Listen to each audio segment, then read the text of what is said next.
Now, the second email that I have here, I really wanted to share with you guys. This guy, he basically thinks he's living out in Fresno. Now, this guy, he was driving with his girlfriend, and he said that he hit something, and that by the time he got out of the car, it was gone. Now, the best part of this story is that this guy swears blind that this thing was a werewolf. I mean, he actually thinks that there's werewolves roaming around in California. And I don't, right, I don't know. I don't believe that there are werewolves in California. This guy is insane. The light of a full moon has been known to have a great power, a dark power of change. Through pain and bloodlust, it can mold a man into a monster, and monsters sell. For the past few years, Hollywood has been churning out films and television shows that feature the great beast known as a werewolf. Though thought of as a character trait for young adult novels and villains of fantasy action movies, it is often forgotten that these mythological creatures are actually much more than trends and special effects. They are the fears of old. They are a fiction that tread dangerously on fact. A werewolf, sometimes called a lycanthrope, is a mythical creature that is said to be a human with the ability to shapeshift into a wolf or wolf-like being. Some of the strongest werewolf myths are those from France, particularly in the 1700s. During this time, they had their famous werewolf trials, similar to our witch trials. They also had towns that suffered great casualties due to unknown beasts. Most people think the only way for someone to become a werewolf is to be bitten or attacked by one. But actually, most European countries and cultures each have their own individual process to become a hybrid beast, all of which very different from modern myth. Long before the silver screen created bite-inducing curses, history told tales about the effects of things such as wearing clothes of wolf skin, or drinking enchanted water or some other magical drink.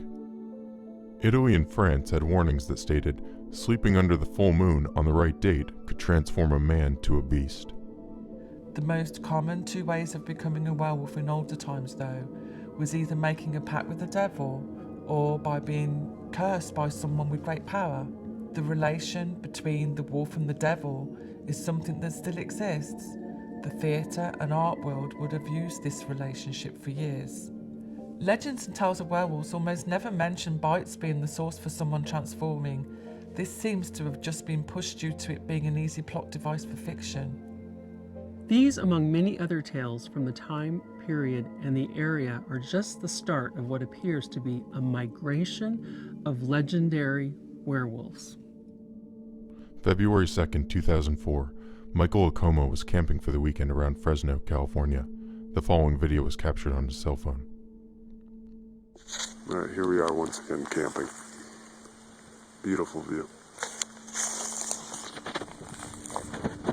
Here's my campsite, simple. It's nice to get away, get some peace and quiet. You get to check out this hill up here. Full view. Great scenery.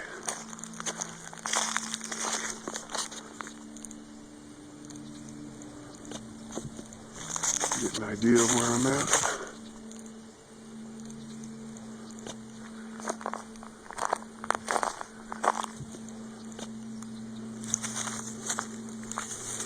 Look at the shape up there. What the hell is that? My God. That ain't right. It's like a wolf, but holy crap.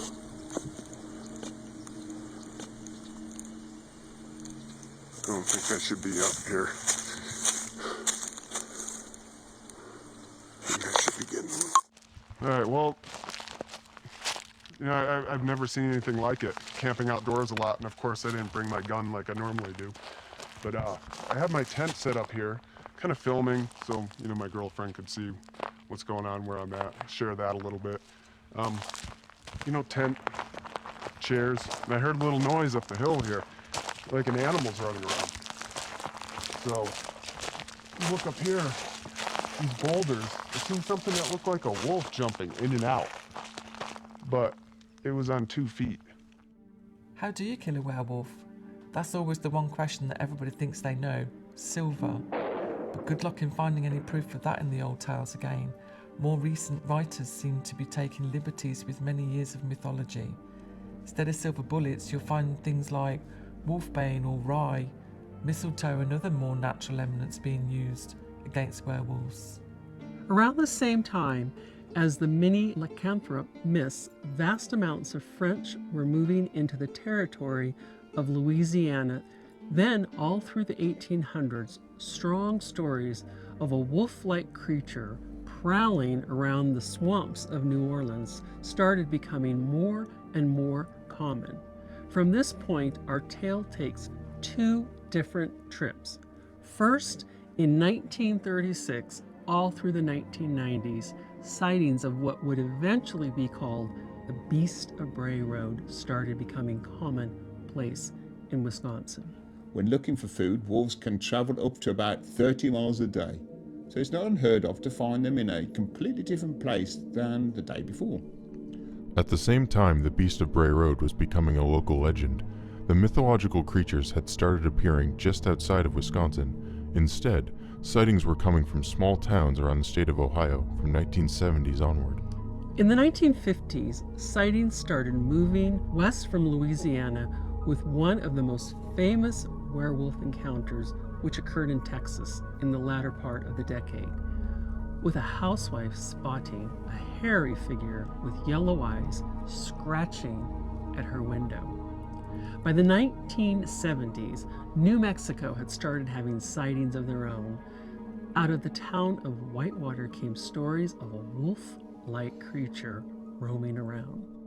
On a ranch in Tehachapi, California, owner Randy Thompson caught the following on his outside camera in early March of 2004.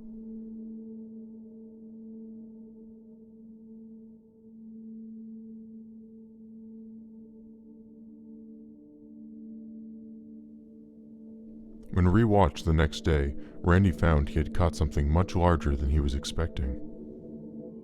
Yeah, we were just having problems out here. There was something disturbing the garden and something disturbing the horses.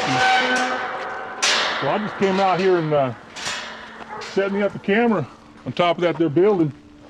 And I got me some pictures and video of something like I've never seen before.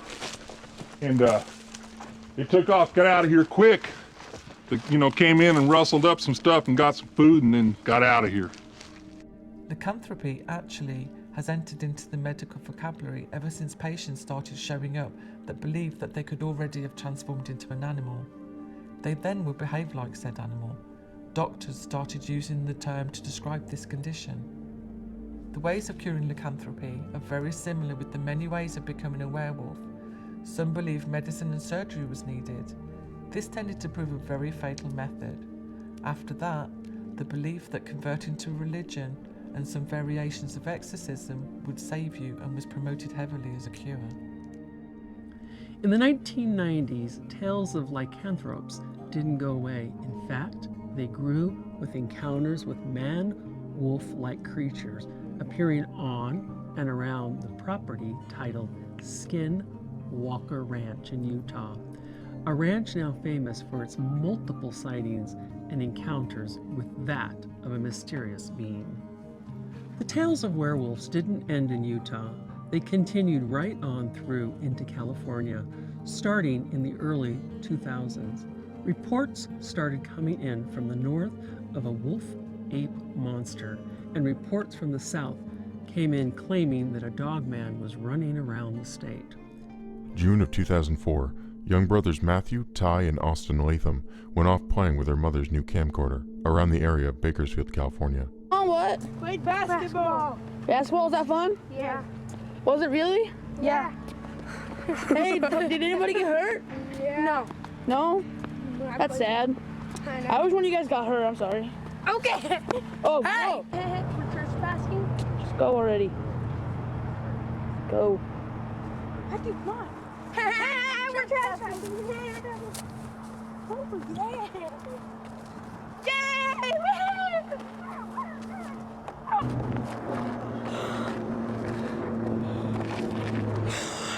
What are they doing? We'll never know. Matt, you putting on your shoe? What happened? I found a shovel. What are you guys doing? So? We have to go, come on! Austin, come on! Matthew, let's go!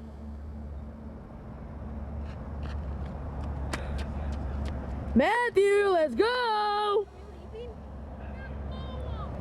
No, we have to go! I'm going! All right, fine! It's all on you! Wolves lose interest when a group they are hunting band together. But if one ever stumbles or lags behind, a wolf is quick to take the advantage.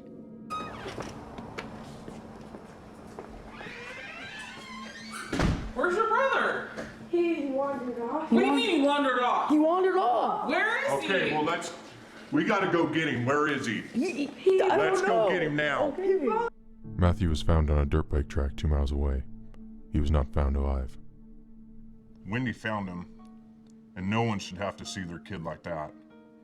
I mean, I brought the kids back to the house, and I still don't think they understand what had happened. I mean, they'd been at those dunes many times, and it's a pretty safe place, even for an adventurer like Matthew. I mean, I don't know what had happened. I know what the police think.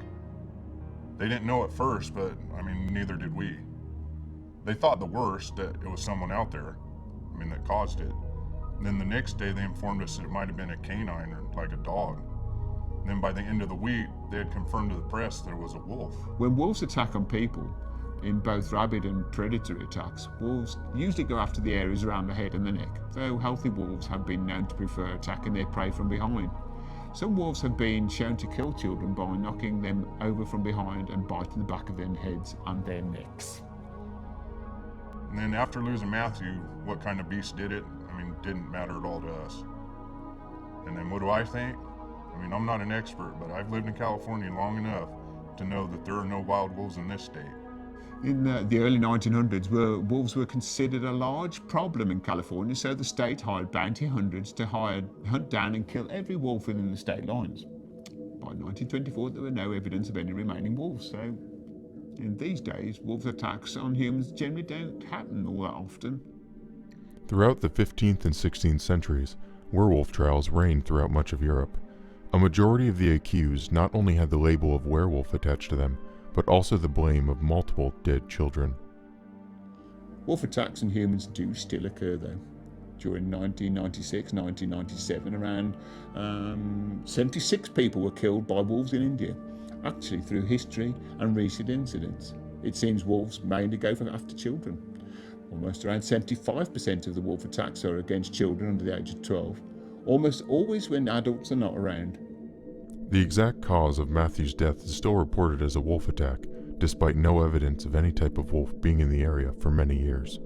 Reports from the Soviet Union showed that the largest number of wolf attacks on kids occurred in summer during either July and August, this period when wolves are looking for food or for new cubs. Interesting how everywhere in the U.S. that has had werewolf sightings all seem to be connected in a path back to France.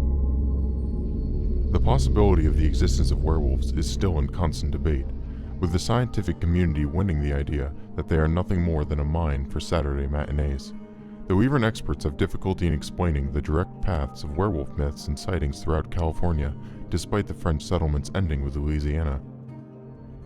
Cases such as the Lathams are found throughout the Midwest to the coast, all with similar evidence to show something much more than a mere animal or a mere man caused such. Have wolves started to make an aggressive comeback in recent history, or has something much more devilish come to settle in California?